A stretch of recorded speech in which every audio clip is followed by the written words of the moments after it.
영손과 기도. 찬미 예수님. 그때 예수님께서는 많은 군중을 보시고 가엾은 마음이 드셨다. 그들이 목자 없는 양들 같았기 때문이다. 그래서 그들에게 많은 것을 가르쳐 주기 시작하셨다. 어느덧 늦은 시간이 되자 제자들이 예수님께 다가와 말하였다. 여기는 외딴 곳이고 시간도 이미 늦었습니다. 그러니 저들을 돌려보내시어 주변 촌락이나 마을로 가서 스스로 먹을 것을 사게 하십시오. 예수님께서 너희가 그들에게 먹을 것을 주어라 하고 이르시니 제자들은 그러면 저희가 가서 빵을 200데나리온 어치나 사다가 그들을 먹이라는 말씀입니까? 하고 물었다. 예수님께서 그들에게 너희에게 빵이 몇 개나 있느냐 가서 보아라 하고 이르셨다. 그들이 알아보고서 빵 5개 그리고 물고기 2마리가 있습니다 하고 대답하였다. 예수님께서는 제자들에게 명령하시어 모두 푸른 풀밭에 한 무리씩 어울려 자리 잡게 하셨다. 그래서 사람들은 100명씩 또는 50명씩 떼를 지어 자리를 잡았다. 예수님께서는 빵 5개와 물고기 2마리를 손에 들고 하늘을 우러러 찬미를 드리신 다음 빵을 떼어 제자들에게 주시며 사람들에게 나누어 주도록 하셨다. 물고기 2마리도 모든 사람에게 나누어 주셨다. 사람들은 모두 배불리 먹었다. 그리고 남은 빵 조각과 물고기를 모으니 12광주리에 가득 찼다. 빵을 먹은 사람은 장정만도 5,000명이었다. 주님의 말씀입니다.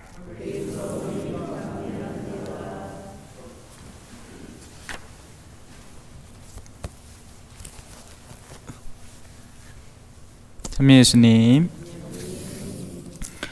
오늘 첫 번째로 살펴볼 주제는 사랑입니다. 그리스도교가 핵심적으로 내세우는 가치이기도 하죠. 그런데 이 사랑에 대해서는 막연히 타인에게 좋은 걸 해주는 것이라고 생각하고 있어서는 안 됩니다. 왜냐하면 그렇게 할 때는 엉뚱한 일들이 벌어지기 때문이죠. 한 직장에 지위 높으신 분이 비서하고 바람이 났습니다. 비서가 뭐라 하겠어요? 자기야, 나 자기 너무 사랑해. 우리 사랑 영원토록 유지하자. 그럼 어째야 됩니까?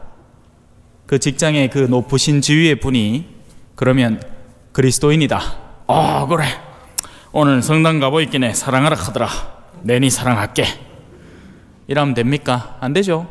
왜냐하면 그 사랑은 보다 본질적이고 소중한 사랑을 파괴하고 있기 때문입니다.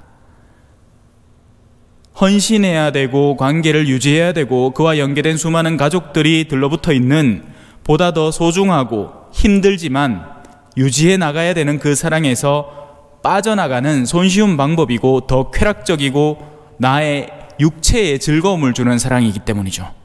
그렇다면 그건 사랑이 아닌 겁니다. 이 분별이 없으면 사람들은 저마다 자기가 원하는 사랑을 하기 시작합니다. 성경에도 때가 이르면 사람들은 저마다 자기 배를 채울 스승을 찾아다닐 것이다 라고 합니다. 심지어 오죽하면 가톨릭 신자가 점집에 가겠습니까?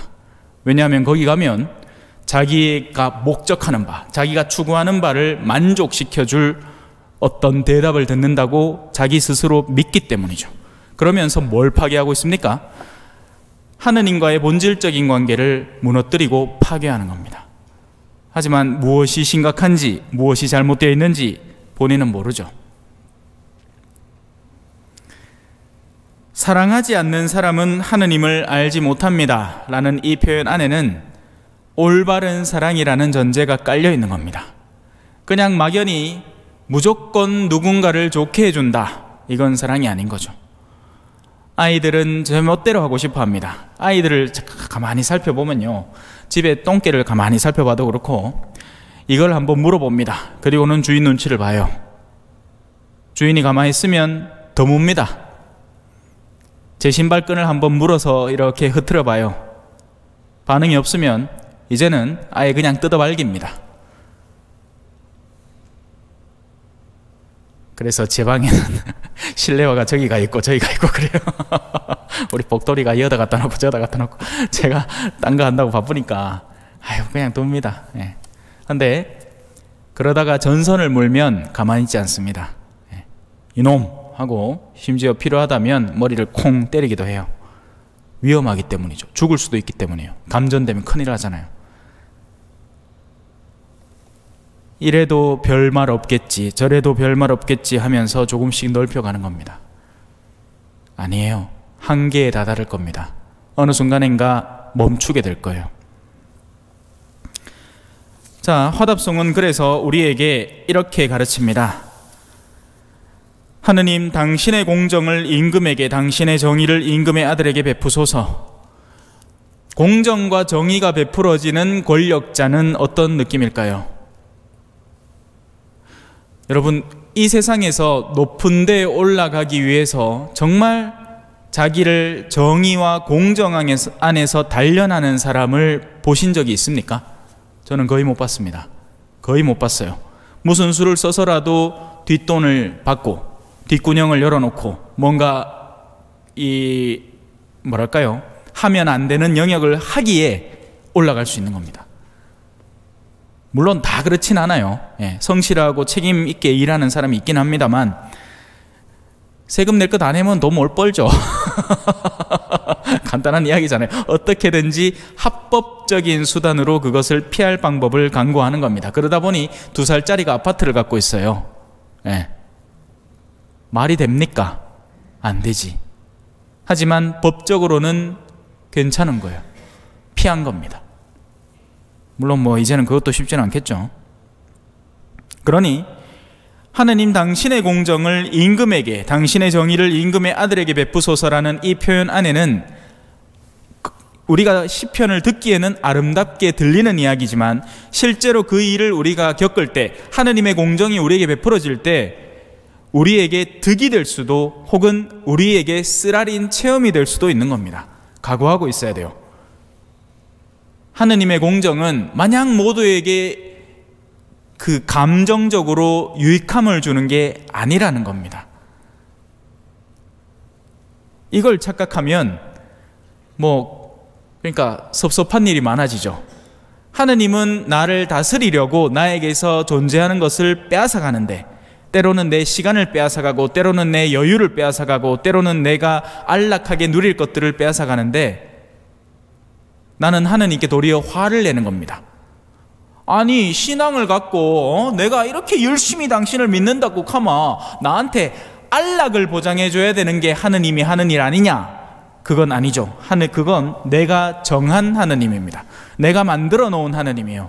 아니요, 그런 하느님은 존재하지 않습니다. 하느님은 자비롭지만 정의로운 분이시거든요. 그래서 시편 2번째 구절에서는 산들과 언덕들이 나옵니다. 산은 어떤 거예요? 우리 얼마 전에도 제가 보리밥 먹으러 가야산 갔거든요. 예? 가니까 저 멀리서부터 산이 보이잖아요. 그죠? 산은 누가 보더라도 높은 지위에 있는 이들, 그리고 다른 이들에게 유익을 줄 수 있는 이들을 말합니다. 그게 산이에요. 오늘날 우리 대선 얼마 앞두고 지금 정치권이 시끌시끌하죠. 왜? 산들이 흔들리고 있기 때문이에요. 산들이 제 역할을 못하는 겁니다. 우리의 길잡이가 되어줘야 되고 우리의 국가를 운영해야 될 사람들이 지금 너도 나도 흔들리고 있는 겁니다. 그래서 시편은 산들은 백성에게 평화를, 언덕들은 정의를 가져오게 해달라고 기도하는 겁니다. 제발 그렇게 되도록 높은 지위에 있는 이들, 책임을 가진 이들이 정신을 똑띠 차리고 자신의 직무를 올바로 수행하도록 도와주소서라고 간구하고 있는 거죠. 나중에 집에 가서 한번 읽어보세요. 화답송 억수로 이쁜 기도입니다. 복음으로 들어갈까요? 예수님은 배고픈 이들에게 먼저 빵을 주고 가르침을 주는 게 아닙니다. 예수님의 본래 목적은 가르침 그 자체예요. 그리고 빵을 주는 사건 역시도 가르침의 목적을 위해서 이룩하신 성과입니다. 그래서 우리 기억에 남는 거예요. 왜? 5,000명이 먹었잖아. 그 말은 뭐예요? 불가능에서 가능을 만들었다는 이야기입니다. 그래서 사람들은 잊을 수가 없게 된 거예요. 1차적으로 입에 빵이 들어왔기 때문이기도 하고 2차적으로 말도 안 되는 상황 속에서 일들이 벌어진 겁니다. 그래서 예수님은 의도적으로 먼저 묻는 겁니다. 의도적으로 시간을 끄신 거예요. 사람들이 충분히 배고플 만한, 더 이상 가능성이 점점 짙어지고 옅어질 만한 시간과 배경을 마련하신 거죠. 계속 가르치신 겁니다. 이제는 너무 늦어서 촌락으로 가서 뭘 사기도 힘들 정도를 만들어 버리신 거예요. 그리고는 아주 여유롭게 제자들에게 묻습니다. 먼저는 이렇게 얘기하죠. 너희가 그들에게 먹을 것을 주어라. 제자들은 예수님만 믿고 있었던 거예요. 마치 여러분들이 이 성당 안에서 일어나는 모든 일에 대해서는 주임 신부님이 알아서 하겠지라고 믿고 계신 것처럼 말이죠. 그런데 제가 이렇게 얘기하는 겁니다. 알아서 하십시오. 신부님 성당 이거 알아서 하십시오. 그럼 황당하겠죠. 예. 믿고만 있었는데 그거 알아서 하십시오. 제가 어찌해야 됩니까? 그러니 사람들이 1차적으로 생각이 깨이는 겁니다. 왜? 우리가 알아서 이걸 어떻게 해봐야 될 수단을 강구해야 되기 때문이죠. 사실 우리 가톨릭 교회는 너무나 수동적입니다. 우리 교회의 구조는 절대 피라미드가 아니에요. 우리는 네트워크죠. 한 사람은 주변 사람들과 손을 맞잡고 그 책무를 지는 것뿐입니다. 그리고 그 각자는 자신이 속한 공동체, 자신이 속한 가정, 자신이 속한 사회에서 원래 본인이 해야 할 바를 해야 됩니다. 모든 게 제 지시에 의해서 제가 뭘 하라고 해서만 이루어지는 게 아니라 하느님의 공통된 성령의 이끄심에 따라서 내가 지금 내 자리에서 해야 할 바가 무엇인가를 스스로 고민하고 해야 되는 겁니다. 이게 잘 안 돼요. 특히나 이게 재밌는 게 뭐냐면 세상에서는 너도 나도 뛰어난 사람들입니다. 한 분야에서 10년 이상을 일하면 전부 다 전문가가 돼요. 그런데 성당만 오면 양이 되는 거예요. 뭘 어쩔 줄을 몰라요. 뭘 어떻게 해야 되는지 모릅니다. 예비자를 좀 초대하십시오. 어찌하면 되는데요. 하나부터 10까지 다 가르쳐 줬어. 먼저는 뭐 책은 뭘 선택할고, 책은 성경책을 들고 갈까요? 교리책을 들고 갈까요? 아니면 가갖고 인사는 어떻게 시작을 할까요? 만약에 여러분들이 여기 참외밭에 모종을 준비하라 하면 다 알죠? 그죠? 내가 모르지. 내가 모르지. 뭐 모종에 뭐가 필요한지, 어떤 이불이 필요한지, 뭐 언제 덮어야 되고 언제 내려야 되는지, 또 뭐 젖붙이기는 어디 줄기에 붙여야 되는지, 호박에 붙여야 되는지, 오이에 붙여야 되는지, 뭐 내가 우지 않아. 들어가 알지. 전시만씩 기동량으로 한 개씩 주워들은 거예요. 직접 밭에 보내놓으면 저는 막 반빈식입니다. 디디디디디 하고 있을걸. 여러분들은 전문가예요. 여러분들은 잘합니다. 뭘 해야 될지 알아요. 그걸 신앙화시키면 됩니다. 참외가 물이 부족하다. 그럼 뭘 줘야겠죠? 물을 줘야죠.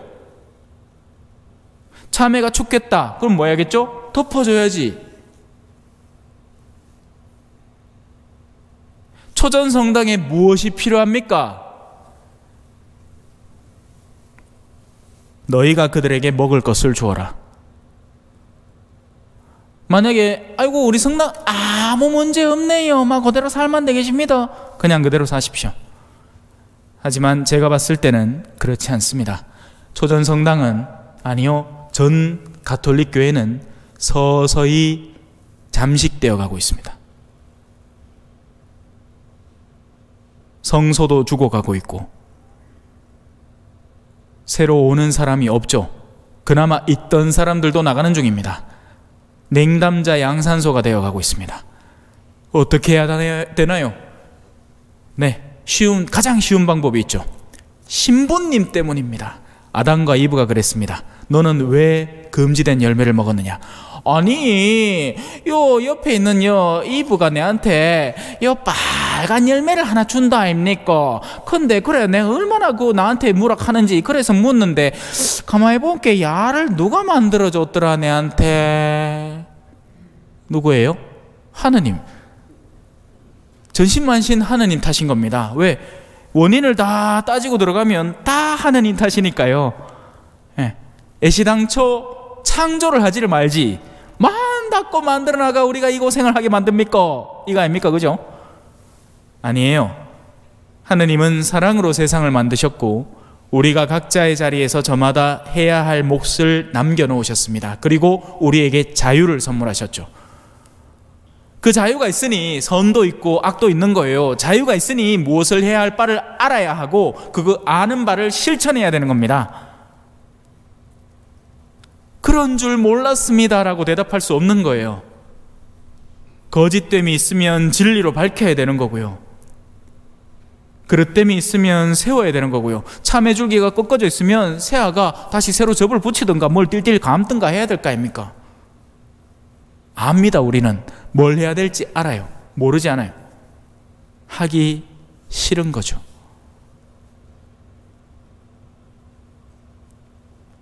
세상에 지쳐버렸다고, 바쁘다고, 삼시세끼 밥은 챙겨 먹지만 영적 양식에 대해서는 둔감한 겁니다. 자, 예수님 묻습니다. 아니, 묻기 전에 제자들이 먼저 나서서 이렇게 대답합니다. 불가능합니다, 주님. 지금 모인 사람들의 숫자나 그리고 그들을 먹여야 하는 빵의 양을 우리가 봤을 때 이건 지금 될 일이 아닙니다. 불가능합니다 라는 것을 선언합니다. 초전이 새로 부흥한다고요?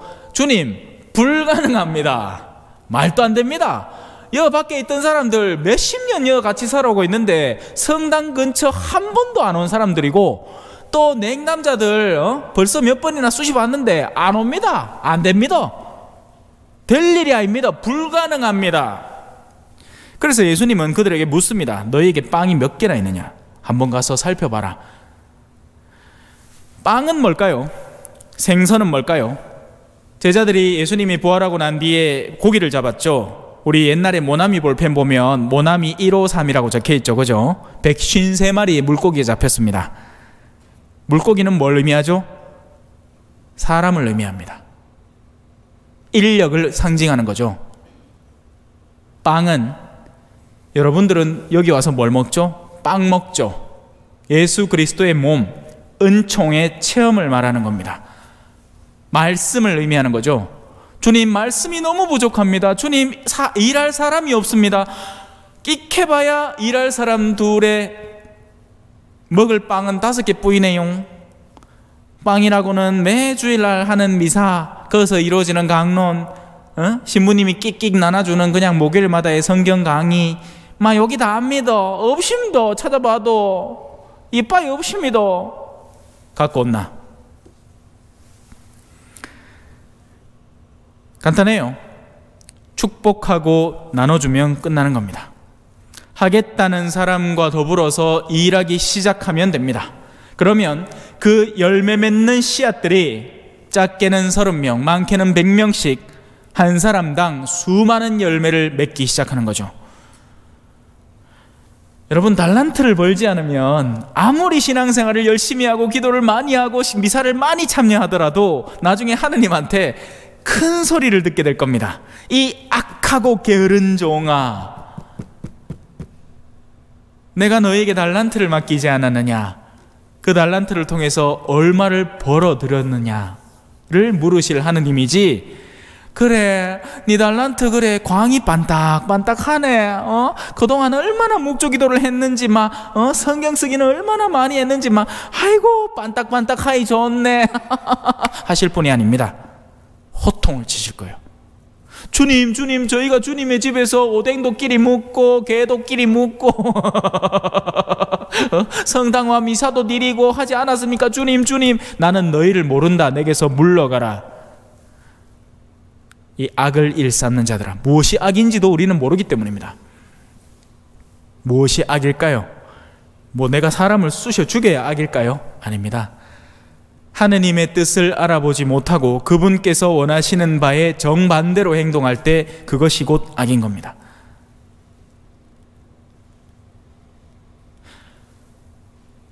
하늘을 우러러 찬미를 들이신 다음 빵을 떼어 제자들에게 주시며 사람들에게 나누어 주도록 하십니다. 가서 복음을 전합시다. 가서 복음을 실천합시다. 미사 마칠 때마다 사제가 외치는 말이죠. 예수님은 빵 5개와 물고기 2마리로 미사의 예표를 사람들에게 드러내 보이신 겁니다. 불가능한 상황에서 가능을 당신의 거룩한 성찬례와 그 미사 전 단계의 상태로 이루신 거죠. 그래서 모두들 먹고 배가 부릅니다. 되는구나. 안 될 일이 아니구나. 심지어는 남은 빵 조각과 물고기를 모으니 12광주리, 12사도단을 의미하기도 하고 12지파를 의미하기도 하죠. 충만함을 상징적으로 드러내는 숫자입니다. 3, 4, 12, 3은 완전한 숫자 3일체의 3을 의미하고 4는 동서남북의 4방향, 전방향을 의미합니다. 3, 4 곱하면 12가 나오죠. 아니 가는 곳 없는 충만한 그런 상태를 의미하는 겁니다. 그래서 12 곱하기 12는 144가 되고 거기에다가 10이라는 우리 10손가락의 숫자를 또 3번이라는 완전수로 곱하면 1000이 됩니다. 그 2개를 또 곱하면 14만 4천 명이 되는 거죠. 신천지가 열심히 내세우는 숫자입니다. 똑 떨어지는 그 숫자가 절대 아니라 완전하고 충만하고 넘친다는 의미예요.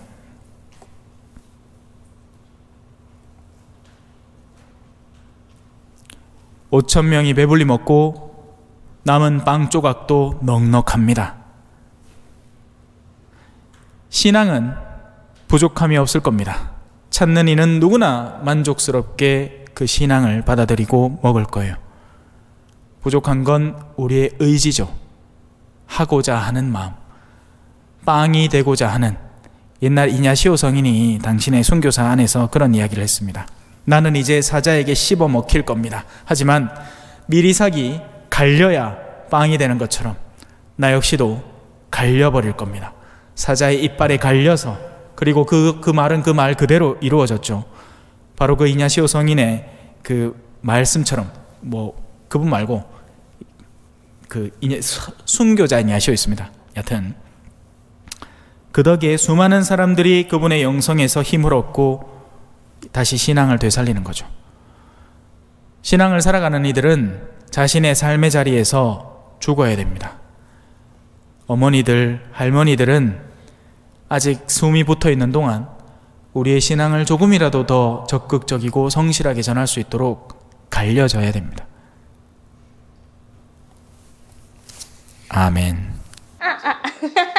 찬미 예수님, 겸손과 기도.